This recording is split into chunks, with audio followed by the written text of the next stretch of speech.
The phone's piercing buzz shattered the stillness of 3:12 a.m., yanking Mark Sullivan from sleep like a gunshot. The glowing screen screamed, "Cold storage temp alert. 49 degrees Fahrenheit, critical threshold." His heart slammed against his ribs as he leapt from bed, bare feet hitting the cold floor, not bothering with shoes or a jacket. He tore down the stairs, out the back door, and sprinted across the wet grass toward the unassuming warehouse hidden behind a row of oaks on his property. To the snobbish HOA of Willow Creek, it was just an eyesore shed. To Mark, a retired military logistics officer, it was a Lifelinia state-authorized emergency depot holding over 600 VY-ALS of temperature-sensitive vaccines, blood plasma, and military rations. Lives depended on it. And now it was dead silent. Mark ripped open the side panel. No hum, no flicker of lights. The power was gone. 9 years ago, after a brutal storm obliterated rural stockpiles, Mark had volunteered his land for this depot, a silent vow to protect his community. He wasn't just a farmer with a temper. He was a man who'd coordinated supply chains in war zones. Inside that building, critical supplies were spoiling, and he knew this wasn't an accident. Someone had flipped the switch. His mind flashed to Linda Harper, the HOA president with a vendetta and a clipboard, who'd been gunning for his ugly shed for months. Back inside, Mark skipped coffee and dialed the state emergency line. "Power's been cut deliberately," he told the dispatcher, voice steady but edged with fury. "The backup battery failed, and there's no damage to the line." Someone accessed the HOA breaker. The dispatcher's pause was heavy. "Tampering?" she asked. Mark didn't need to check for cut wires to know the answer. Linda's smug face at last week's HOA meeting, ranting about aesthetic violations while gesturing toward his property, told him everything. She'd done this to flex her power, vy us to the catastrophe she'd unleashed. By dawn, Mark was parked outside the HOA clubhouse, coffee steaming in his hand, eyes locked on the lot.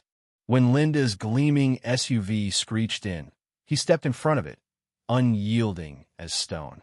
She honked, then climbed out in a neon yoga outfit, her smile dripping with condescension. "Move, Mark." He didn't flinch. "Did you cut power to my storage?" Her smile widened, rehearsed. "That industrial freezer you call a shed? Non compliant. I had it shut off yesterday. Should have happened sooner. What's in there, frozen venison?" Mark's voice was ice. "State emergency supplies. Vaccines, plasma, rations. You may have just killed people." Linda's laugh was a sharp cackle, loud enough to make 2 board members freeze mid-step. "Don't play hero, Mark. It's a shed. You can't run a business here.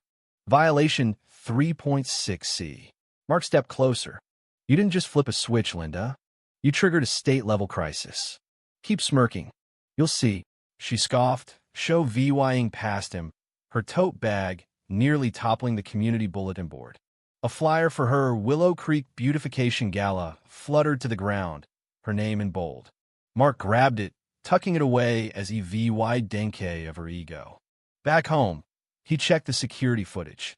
There she was, arms crossed, grinning as an electrician flipped the HOA breaker. He sent the screenshot to the state coordinator, who called immediately. "We're escalating this. Stay put." By noon, news vans lined the neighborhood's edge. Linda, ever the performer, strutted out in full makeup and a garish scarf, spinning her tail to the cameras. "We're just keeping Willow Creek beautiful," she purred, gesturing toward Mark's hidden depot. "Some people think they're above the rules." Mark stayed silent, but the tide was turning. 2 state officers in tactical gear arrived, bypassing the clubhouse to inspect his facility. Their faces were grim as they confirmed the worst. Some supplies were compromised after 14 hours offline. "If this had been during an active crisis," one said, "your region would have been cut off." Mark nodded, his jaw tight. "Who's responsible?" The officer glanced at the clubhouse, where Linda stood behind glass, her face pale as she watched the cameras pivot away from her. That night, the depot's lights flickered back on, but the damage was done. Spoiled vaccines meant someone, somewhere, wouldn't get help. Mark's fury wasn't just about supplies, it was about Linda's reckless arrogance. She thought this was a game. He'd show her it was war. The next morning, as he reviewed state reports detailing the losses, his neighbor Jack, a retired firefighter, dropped by with a newspaper. The headline blared, HOA leader shuts down suspicious shed at state emergency storage. Jack chuckled. She's done, Mark. Town's buzzing. They want her gone. Mark didn't smile. He was already planning. Linda's next move was a flyer stuffed in every mailbox. The truth about the illegal shed. It accused Mark of running a malicious stockpile, storing hazardous materials, even disturbing the peace with noisy generators. It was a desperate smear meant to scare neighbors into voting him out. But Linda miscalculated. Mark had spent years helping Willow Creek fixing fences, lending generators, watching kids. People knew him. They didn't know Linda's lies. Still, her flyer stirred enough fear to make some neighbors whisper.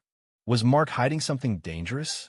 Instead of firing back, Mark compiled his arsenal, state contracts, maintenance logs, and footage of Linda's petty HOA rants. He handed it to the state agents, saying, "Let the truth speak." The next day, the Department of CIVYL infrastructure arrived, interviewing residents. Stories poured out. Linda finding an elderly couple for unapproved flowers, threatening fines for talking to Mark, even claiming he stored illegal fish embryos. Her lies unraveled as neighbors saw her for what she was, a bully with a title. Then came the state's bombshell, a cease and desist order against the HOA, naming Linda for obstructing state assets and misusing funds. A public hearing was set, and Willow Creek erupted. Linda tried to fight back, sending a motion to expel Mark for disruptive behavior, or it was laughably vague, and the state shot it down, warning that targeting Mark was obstruction. She didn't stop. That evening, sheriff's deputies arrived at Mark's door, citing an anonymous tip about chemical explosives. Mark and Ted them in, showed his papers, and sent them away embarrassed. Across the street, Linda's curtains twitched. The night before the hearing, Mark woke to a growl and the acrid smell of smoke. Sprinting to the depot, he found a smoldering rag in the mulch, doused by rain but meant to burn. The cameras caught only shadows, but Mark knew who was behind it. He called the fire department, and investigators swarmed the scene. This wasn't just pettiness, it was sabotage.